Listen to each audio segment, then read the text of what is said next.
Bismillahirrahmanirrahim. Assalamualaikum warahmatullahi wabarakatuh.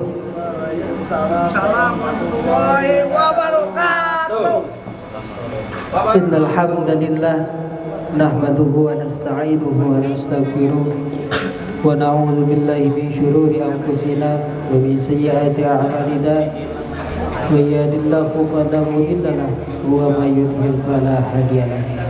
Asyhadu an la ilaha illallah wa asyhadu anna Muhammadan abduhu wa rasuluhu amma ba'd. Yang pertama-tama marilah kita panjatkan puji syukur kita atas kehadirat Allah Subhanahu wa taala yang mana telah begitu banyak nikmat yang telah Allah berikan kepada kita. Nikmat sehat, nikmat iman serta nikmat kita dapat berkumpul di tempat yang penuh barakah ini. Amin ya rabbal alamin. Salawat serta salam semoga tercurah limpahkan kepada junjungan Nabi kita Nabi Muhammad sallallahu alaihi wasallam. Dan tak lupa yang kita hormati dan sama-sama kita muliakan Bapak Umar kita, Bapak Haji Martin. Semoga beliau selalu dipanjangkan umurnya, disehatkan selalu badannya, dan dimudahkan dalam segala urusannya. Amin ya rabbal alamin. Hadirin wal hadirat rahimakumullah. Pada siang hari ini, pertemuan kali ini kita akan sedikit membahas tentang yang namanya ujian. Kemudian ada azab, dan ada lagi yang namanya istijrad, ya. Jadi yang kita fokus sekarang adalah tentang ujian, ya. Apa sih itu ujian? Diberi sama Allah itu untuk siapa? Ya. Ujian ini adalah sebuah rasa cinta, rasa cemburunya Allah, rasa kalau kata bahasa anak muda mah udah ini nggak mau dipisahkan, ya. Ujian itu diberikan kepada hamba-hambanya yang rajin beribadah, rajin berpuasa, sering bersedekah, berbakti kepada kedua orang tua, tapi masih diberikan ujian. Untuk apa?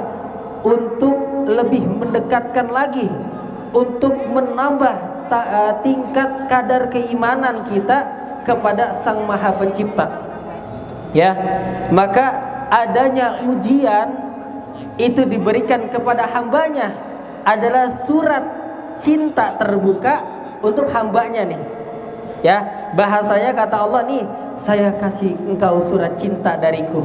Agar apa?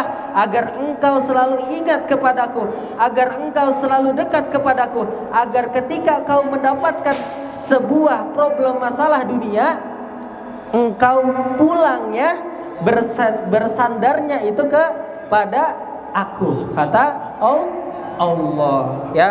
Maka ujian itu diberikan kepada hamba-hambanya yang taat beribadah, tapi selalu diberikan, ya. Maka ujian ini tidak pernah yang namanya lebih tinggi dari kadar kemampuan kita, ya. Tidak pernah lebih tinggi dari kadar kemampuan kita.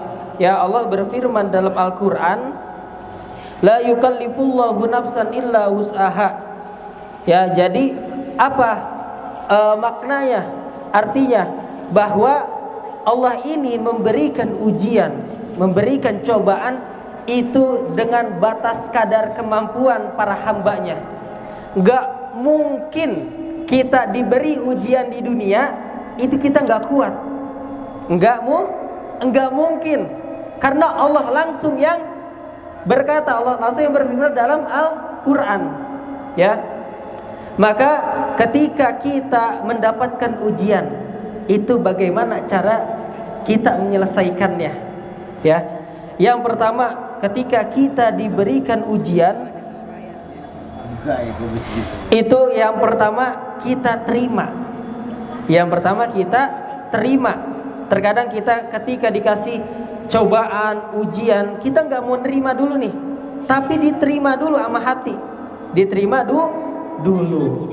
Ya, ketika kita diterima, alladzina idza asabatkum musibah qalu inna lillahi wa inna ilaihi rajiun.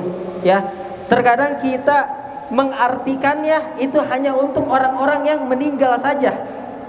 Ya, innalillahi wa inna ilaihi rajiun. Kadang kita mengartikan, wah ini untuk orang meninggal nih. Kata-kata ini untuk orang meninggal. Padahal bukan. Apa maknanya dari kalimat tersebut? Bahwa apapun yang ada di diri kita, apapun yang kita punya saat ini, detik ini, harta, keluarga, anak, bahkan bahasanya usaha kita, mata kita, jasad kita, ini sebuah titipan, sebuah titipan. Maka dalam makna inna lillahi wa inna ilaihi rajiun, ya Allah, ini semua titipan, ini semua yang aku punya, ini punya Engkau. Engkau mau ambil kapan saja silahkan.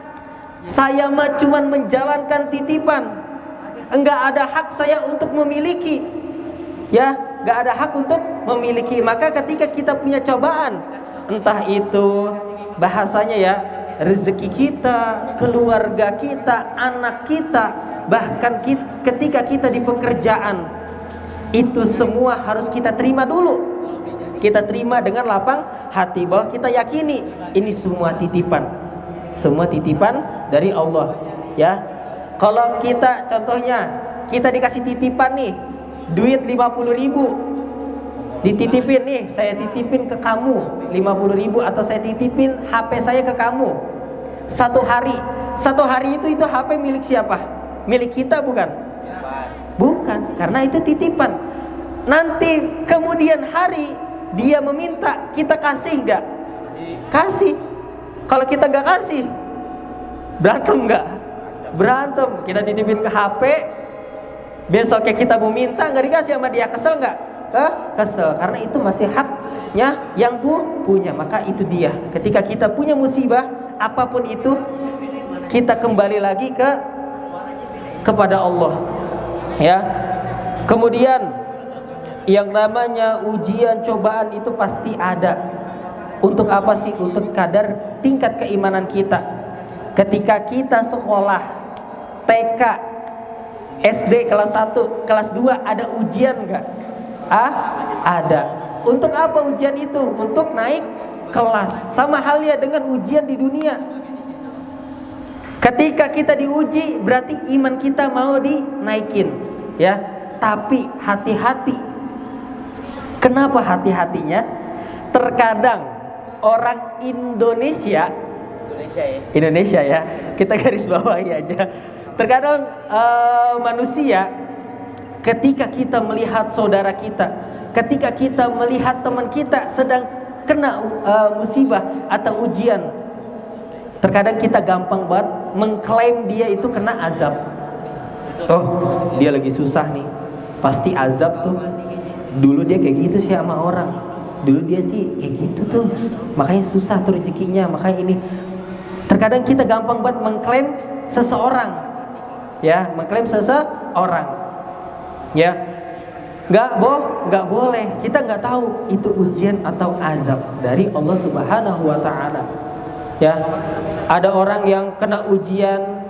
Oh, saya dikasih ujian, masang SW. Ya Allah, hari ini berat banget sih hidup. Mungkin iman saya mau dinaikin nih sama Engkau. Kata siapa? Belum tentu itu ujian.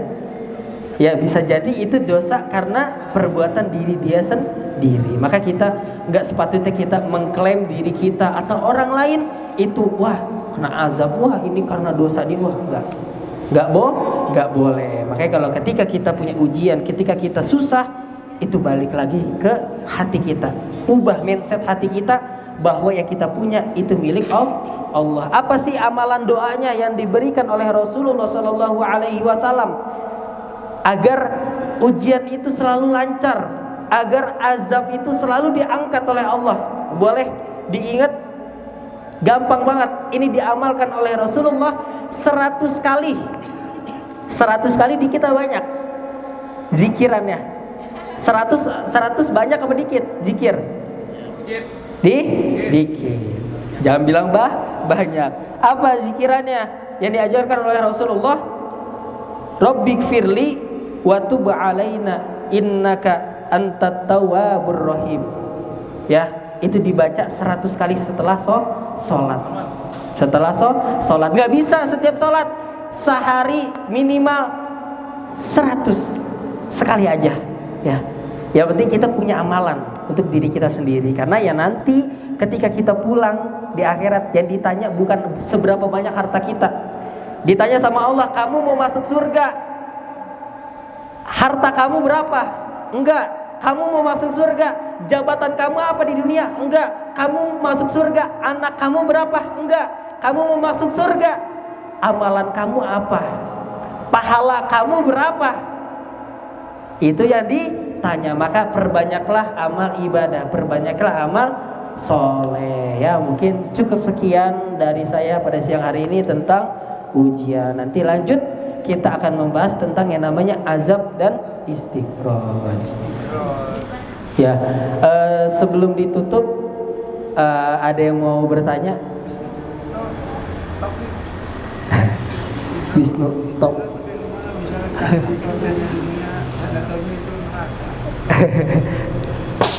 Bang, Boleh? Enggak bang aja. Cara kita keluar dari zona istirahat gimana sih? Cara biar Allah tuh ngasih hidayah ke kita. Kan kadang kita juga nggak tahu bahwa itu istirahat. Iya betul. Istiqrot ini diberikan kepada seseorang itu sebenarnya kalau kata ulama gampang kita merasakan ini kita tuh nikmat atau memang azab yang Allah berikan agar kita tuh terbawa suasana. Ya, itu bisa dinilai dari yang namanya kadar keimanan kita. Ketika kita ada orang ya di luar sana, itu banyak orang yang tidak merasakan bahwa ketika dia tidak pernah beramal soleh, ketika dia tidak pernah yang namanya sholat itu selalu bolong-bolong, puasa itu bolong-bolong, kemudian zakat susah, nolongin saudara susah, sama istri bahasanya keluarganya berantakan apa gimana, tapi dia punya usaha itu lancar terus, rezeki di mana-mana, jabatan naik terus. Hati-hati ya, kita harus peka dari situ. Terkadang kita merasa diri kita ini, ya Allah, ini kenapa ya hidup tuh lancar banget, cobaan itu kayak nggak ada rasanya. Rasanya punya usaha itu, punya jabatan itu naik terus, punya rezeki itu lancar terus. Tapi saya jarang sholat, tapi saya ketika Ramadan jarang puasa, tapi saya jarang bersedekah, sama keluarga seperti ini, sama saudara seperti ini. Tapi kenapa kayak hidup tuh tenang banget ya? Hati-hati ya, itu adalah suatu kenikmatan yang menjerumuskan kalian kepada azab api neraka. Seperti itu. Maka yang harus kita bedakan, yang namanya ujian itu diberikan kepada orang yang taat beribadah. Kenapa diberi ujian? Karena untuk naik kelas imanannya. Azab diberikan kepada hambanya yang sudah terlalu jauh hatinya kepada Allah, agar hatinya itu semakin dekat. Tapi kalau suatu kenikmatan yang membawa kita kepada api neraka, itu harus kita rasakan, harus kita introspeksi diri. Nih, bahasanya kenapa ya kok saya tuh kayak damai bet hidup, tenang banget, ngomongin orang lancar, gibah orang lancar, kemudian menjalankan ini enak, hati tenang, tapi sholat jarang, tapi yang namanya puasa jarang, zakat jarang, duit banyak. Kenapa seperti itu? Kenapa saya tuh merasa enak banget, tenang buat jalanin? Kenapa pikiran saya, hati saya selalu ke dunia, tidak pernah yang memikirkan namanya akhirat? Nah, itu namanya istiqroj. Ya, suatu kenikmatan yang Allah berikan agar kita terlena terus. Wah, saya aja jarang sholat, duitnya banyak, apalagi sholat. Akhirnya ujungnya apa? Dia berpikir, ya udahlah jarang sholat aja, duitnya udah banyak, nyantai. Akhirnya sholat ditinggalkan terus, sama Allah tuh dikasih terus. Ya, Seperti itu. Maka gimana cara kita biar peka? Introspeksi. Apakah diri kita, tingkat keimanan kita, sholat kita, kita bersosialisasi kepada seseorang, kita berbakti kepada kedua orang tua itu seperti apa? Baik atau masih kurang atau mungkin buruk? Seperti itu. Ya, ada lagi sebelum tutup? Udah ngantuk kayak.